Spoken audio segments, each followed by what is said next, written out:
Tää ala pyörittää koko maailmaa. Aamulla kun sä heräät herätyskelloon, sä sytytät valot, toimii sähköllä.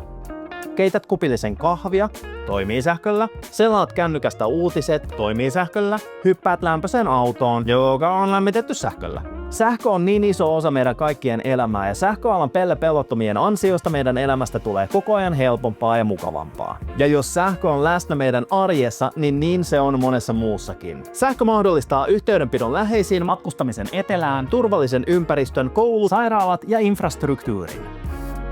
Jos tää ei ole ihan tuttua sulle, niin tuu messukeskukseen 15-17.4. ja tutustu siihen, mitä kaikkea sähköalalta on tulossa. Ja jos tää on sulle tuttua, niin kaikki sun kaverit ja yhteistyökumppanit löytyy Sähkö Electricity-tapahtumasta huhtikuussa. Laita siis tää päivämäärä sun kalenteriin ja nähdään Helsingin messukeskuksessa.